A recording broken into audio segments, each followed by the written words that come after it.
داشت سلام. سلام. خوبی؟ ردیفی؟ خوبه؟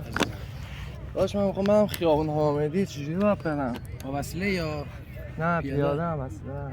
پیاده که داشت بخواید مستقیم برید، میخواید سر دانش سرا، بعد از این برم مستقیم که رفتی میخوری به میدون دم پمپ بنزین پیاده.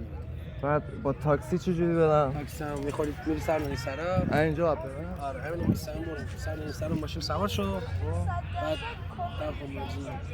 داشت دمت گرم. کفتری تو کلت پایی ندیدی؟ داشت یه زن آبت میریزی؟ آره سلطان چرا نریزم؟ آره هم داشت.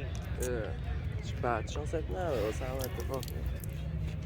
داشت این داری کف میکنه. کفتر دیگه کف. داشت یه زن این آبت میریزی رو سر من. سلطان داداش بریز. داداش اینجا ریده. اینجا دیگه بیاده. داداش اینجا ریده داداش. بیا سلطان بابا چرا قاطی میکنی؟ یه دقیقه نریز. چی شده؟ بیا بریزم یا نریزم؟ نریز داداش. بریزم؟ بریز. ریختم. داداش یه دقیقه نریز. نریزم یا بریزم؟ داداش اینجا بریز. اینجا بیاده. داداش اینجا ریده داداش. اینجا که نریده. بابا من که ندیدم کفتر دیده. بریز. بیاده. داداش یه دقیقه نریز. چشم سوخت داداش. یه دقیقه بریز.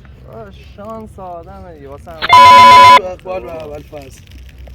داداش اینجا ریده داداش. داداش چیکار کنم همه جا ریده دیگه یه جور چیز کنم انگار ما ریدیم. داداش یه دقیقه نریز. داداش یه صورت تو بشورم داداش. داداش بریز. چشم سوخت. بیا داداش بذار بشورم قشنگ بذار بشورم. داداش این هنو داره کف میکنه. داداش آبش تمام شد دیگه نکن تمام